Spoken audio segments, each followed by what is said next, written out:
Assalamualaikum warahmatullahi wabarakatuh. Apa kabar semuanya? Konnichiwa. Baik, oke, kali ini aku mau ngebahas sesuatu yang sangat penting sekali tentang wabah virus corona. Tapi bukan ngebahas tentang wabah virus corona, akan tetapi ngebahas tentang dampak positif dan dampak negatif dari virus corona. Ya, kita mungkin sudah pada tahu ya, tidak asing lagi bagi kita tentang virus corona ini atau biasa kita sebut COVID-19. Akan tetapi yang perlu kita ketahui bahwa di suatu wabah ini pasti ada sebuah hikmah yang bisa kita ambil. Nah, maka dari itu kita kali ini akan ngebahas apa sih dampak positif dan juga dampak negatif. Jadi tidak usah berlama-lama lagi. Sebelum itu saya di sini ditemani oleh teman saya ya untuk memperkenalkan diri. Perkenalkan, nama saya Sarifuddin.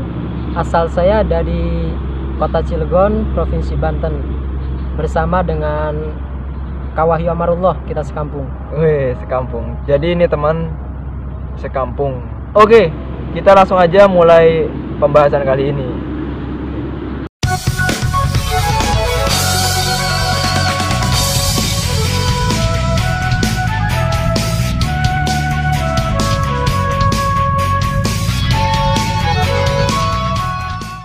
Oke, jadi dampak positif daripada virus corona ini antara lain kita lebih sering mencuci tangan.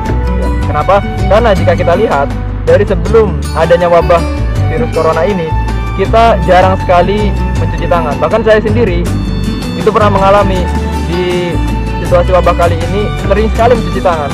Setelah melakukan kegiatan ini ataupun kegiatan itu pasti sering mencuci tangan karena supaya terhindar daripada virus corona. Tapi itu baik karena mencuci tangan. Kalau di sebelum wabah itu kita jarang sekali untuk mencuci tangan ya.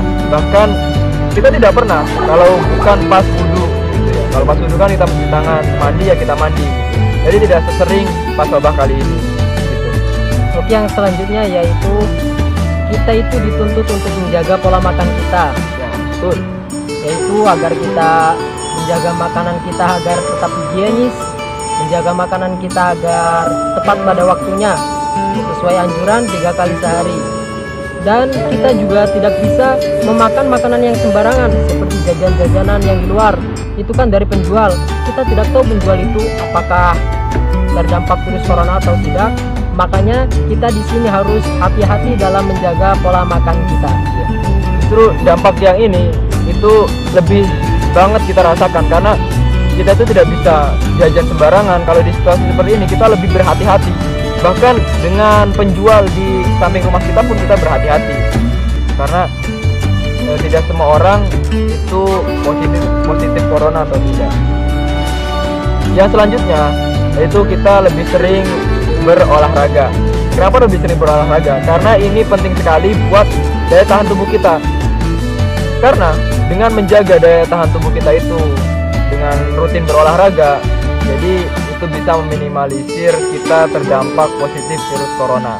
Karena daya tahan tubuh kita kuat, karena virus corona itu menyerang kepada tubuh yang daya tahan tubuhnya yang lemah. Dan yang selanjutnya seperti yang saya alami sendiri, saya kan sekolah yang di lingkungan sekolahnya itu full day school. Nah, dengan adanya virus corona ini itu menjadi momentum kita dan keluarga itu bisa berkumpul bareng. Yang tadinya keluarga kerja, orang tua kita kerja, kita sekolah, kita jarang bertemu keluarga, jarang ngobrol. Nah, disinilah tempatnya atau momentum kita untuk bisa berinteraksi lebih dengan keluarga kita agar kasih sayang antar keluarga itu bisa saling tercapai. Karena dengan kita di rumah aja itu bisa lebih mempererat kekeluargaan kita yang tadinya kita jarang ketemu karena memang jadwal sekolah ataupun jadwal kuliah itu sangat lama sekali gitu. Bahkan kita ada waktu cuman malam, itu pun malam untuk istirahat. Jadi di situasi kayak ginilah kita bisa lebih sering-sering berinteraksi dengan keluarga, kita bisa berbagi cerita dengan keluarga, kita bisa bantu-bantu keluarga di rumah, bantu bersih-bersih ataupun bantu orang tua masak ataupun yang lainnya yang bisa dilakukan di rumah. Oke, jadi tadi sudah dampak positif ya, mungkin ada banyak sekali dari teman-teman juga. Ini yang saya jelaskan mungkin beberapa saja dari kita. Yang selanjutnya, dampak negatif daripada wabah virus corona. Dampak negatif daripada virus corona ini yaitu antara lain tentang masalah pendidikan atau pembelajaran. Mungkin sebagian besar orang merasa nyaman dengan pembelajaran online, akan tapi sebagian besar orang lagi tidak merasa nyaman. Karena apa? Karena kekurangan kuota lah, karena tidak ada jaringan lah di rumahnya, karena jauh dari warnet. Nah, sebagian besar orang di luar sana mungkin bisa saja merasa nyaman karena memang ada akses internet. Tapi kita tidak bisa menutup kemungkinan orang-orang yang tinggal di pelosok gitu, kemudian jauh dari pemukiman perkotaan, kan biasanya kalau di kampung-kampung itu kan jaringan itu susah. Nah, itu juga merupakan hal yang buruk sebenarnya bagi kita sendiri, terutama bagi anak kecil. Karena mungkin belajar online ini, atau misalkan kita dikasih tugas ulangan online nih, nah otomatis kan yang dewasa kayak kita ini mampu untuk mengerjakan karena kita tahu. Terus bagaimana dengan anak kecil? Apakah mereka patut untuk disuguhi soal-soal online padahal mereka tidak belajar dan tidak tahu cara mengatasinya? Nah, itu juga bisa menjadi pertanyaan dan itu juga perlu diatasi. Ada juga yang permasalahannya itu mengenai tidak bisanya mengakses sebuah web ataupun sebuah aplikasi terbaru yang baru dikenalkan oleh para guru-guru atau para dosen-dosen gitu.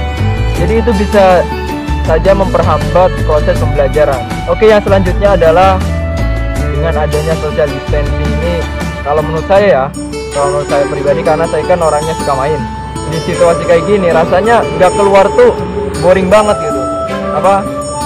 Kalau misalkan di Bartian itu stres lah gitu ya, stres karena pikirannya nggak keluar, nggak bisa mengekspor dunia luar yang biasanya keluar, ngelihat pemandangan, ngelihat suasana hijau di luar. Kalau misalkan di rumah aja kan jenuh. Jadi ya memang banyak dampak negatifnya. Mungkin ada positifnya, tapi dampak negatifnya itu dari social distancing ini lebih berasa gitu, karena kita juga tidak bisa berkumpul dengan teman-teman, sering ngobrol sama teman-teman. Bahkan kita ketika bersama teman nih, kita harus jaga jarak gitu. Jaga jarak kan itu nggak enak ya, salaman nggak bisa, berpelukan nggak bisa, kan enak ya kalau misalkan sama teman kan, jadi lebih ada chemistry. Kalau ini kan nggak, lebih baik nggak ketemu daripada kayak gitu kalau menurut saya sendiri, kalau menurut saya sendiri. Dan yang paling menyedihkan itu bahkan bisa mengakibatkan stres pada setiap orang. Stres yang bagaimana? Yakni mereka kan dituntut untuk selalu di rumah. Nah, mungkin itu berdampak positif untuk bisa bersosialisasi dengan keluarga. Akan tetapi dengan bersosialisasi saja dengan keluarga itu tidak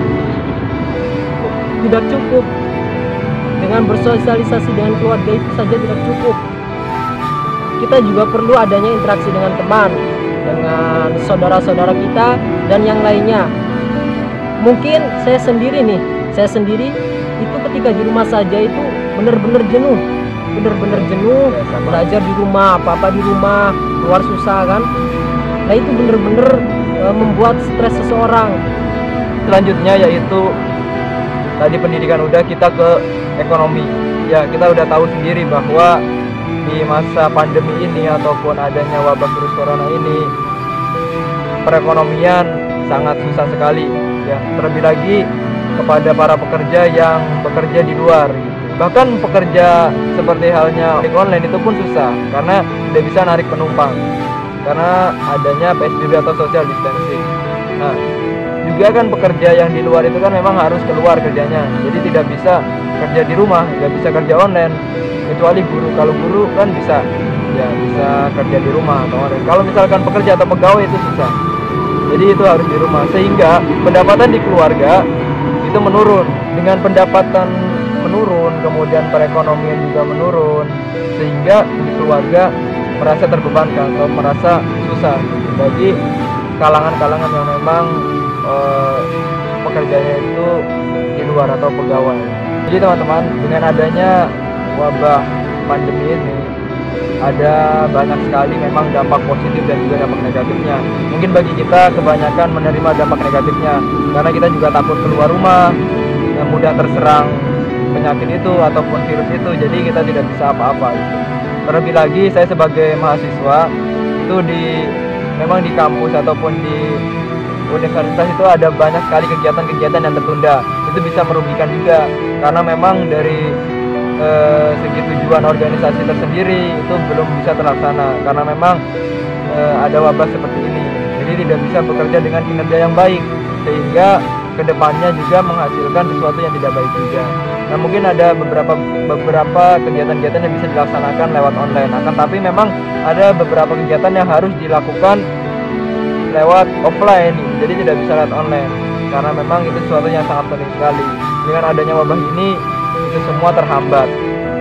Tapi di sisi lain dari dampak atau wabah pandemi ini kita bisa lebih banyak muhasabah untuk mendekatkan diri kepada Allah karena memang ini semua sudah termasuk ke dalam rencananya. Kita tidak bisa mengelak. Ada pasti baiknya kepada kita juga ataupun kepada semuanya umat manusia, bukan hanya kepada saya atau teman-teman saya. Jadi tetap bersyukur, teman-teman harus tetap semangat walaupun di rumah, jaga kesehatan, jangan sampai kita memperburuk keadaan. Teman-teman harus tetap semangat walaupun di rumah aja. Jadi jangan sampai banyak mengeluh. Mungkin ada sih keluhan di dalam hati kita karena memang gak enak, karena jenuh lah, karena apalah. Tapi itu semua ya kita jalani aja. Semoga kita berdoa bersama-sama, semoga pandemi ini segera berakhir. Amin ya rabbal alamin. Baiklah teman-teman, jadi itu saja yang bisa kita paparkan ataupun kita sampaikan di kesempatan kali ini. Mungkin ada banyak sekali yang belum kita sampaikan, tapi itu bisa kita diskusi kembali di lain waktu. Yang sudah menonton saya ucapkan arigatou gozaimasu. Semoga teman-teman diberikan kesehatan selalu oleh Allah Subhanahu wa taala dan menjalankan aktivitas dengan penuh semangat. Kita cukupkan. Assalamualaikum warahmatullahi wabarakatuh. Beraga. Lihat-lihatlah bunga, andai ku mekar, tiba saat mengucapkan selamat pagi. Masa depan semua, mari kita bangun.